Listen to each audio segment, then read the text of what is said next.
Oleh tun tum chu kathil siam kan ron da chuak vele mai anga naupang bag da na tur dawhkan tilarek siama a chhuat phah a chung tura dai to lo te hian plastic hruin kap ta a chumi chu kan ron da chuak ve mai don ani thir du te tan lo thir ve mai don nia ti hian plastic ka ta mai a thing duang angin han hmu mai tur awang box se heng lai a ei arunachal mi te hianin plastic hi an hmang uar khawp mai a hersawp mizoina hersawp thutthleng kan tih hi heng siam nan te hian an hmanga a thut pha pawh khan savun hmang lovin ani chuan savun an hmang ve lo a hetiang plastic hi an ta vek mai a thut pha pawh khan a design chi hrang hrang then pangpar lem temaw bawh ta leh thil chi hrang hrang tiang khan design chi hrang hrang in an tia hersawp ho an tah phei chu a to khawp mai a design tha ho phei chu lian tha deuh chu sang hnih sanga ten an hral ani hersawp hi thutthleng pakhat hi ke pawh kan a tah ngai mi lo a hersawp hi helai ka awmah hian an uar ang reng sia kan ti ve thin reng teng ka ti hersawp chu pathum lai ka tah zo tawh ka tah tila ka siam zo tawh ani chu naupang sikul bag han dah mai na turin chhungah hian kan ina luah hi chep ang reng sia ka thing neih sa he bung nawi te hian hei bag rek tur kan siam ka te bag dah na tur a chung chhuat phah tur ka lo nei dei tawh si lo ti hian plastic hrui hian a phiar ta ringot mai ni a lo tha phian mai hetiang plastic ho hi a fei ang reng sia maro chu hetiang plastic ho hi chu ta a har em a hran pa ti mai ang hetia phan lo chuanin ta mai the lo ai si anal lu tuka chuwang chuanin hetia pawh mar a tah hi a ol ani ti chuan a then pe chuan bag an phiar na sa a tiang plastic hrui hian kei pawh bag pakhat chu ka phiar ve leh ngei to ni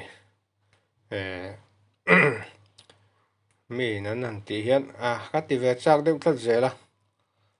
bag pawh ka pakhat chu kan phiar kan ti dawn nge tiang ho hi plastic hmangan siam hi chung vel chu ni chuan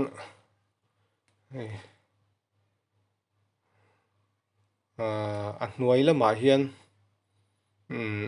perek te thingah hian perek te kha a hrui zuk bah na tur hi zuk bah a lak le na tur ang kha perek te kha ka kila nge perek te hei sin ho chi mo plywood kil nang chi kha khang kha ka kil phei a ti chuan ka zuk bat mai a alang lova nok sak lo boka chu a thingah hian ka vet ta lo ani vetia perek kil lo kham ka vet ta lo a ti hian ka ta zo ve che ta hi ta chung hi rei ve phiana chan chu nang a plastic a hi hlai lova nang hlai pa ngai ai khanin a te ani hetiang plastic ho hi lo ti ve chin teu lo trai ve chin teu a tha phian mai a fei box hi hetiang plastic hi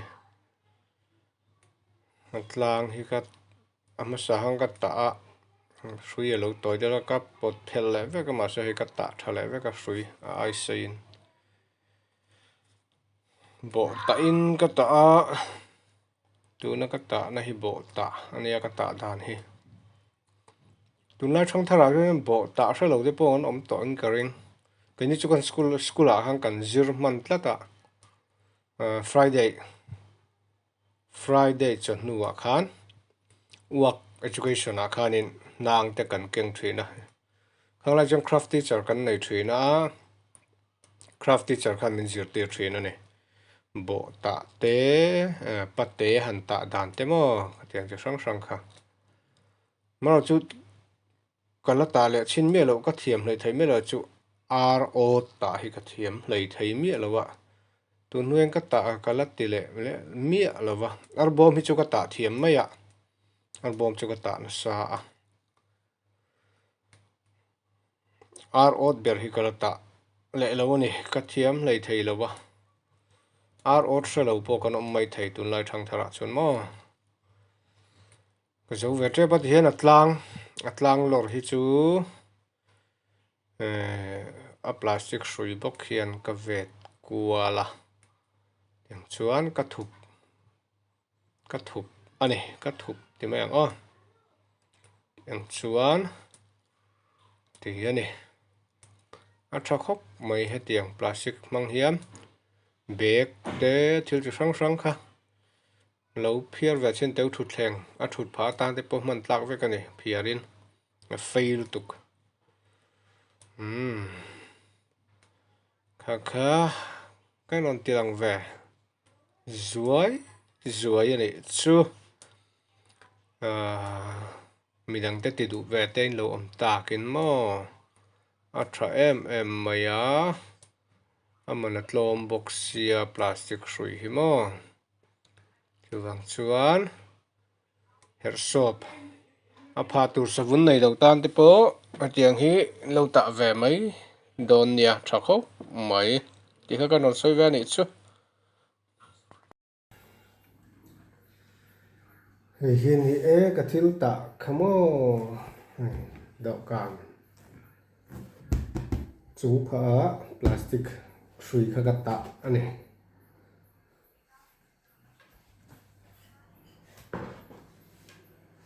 mo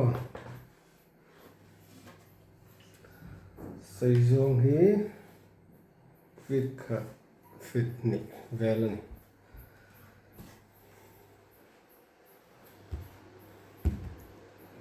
thì dòng kha này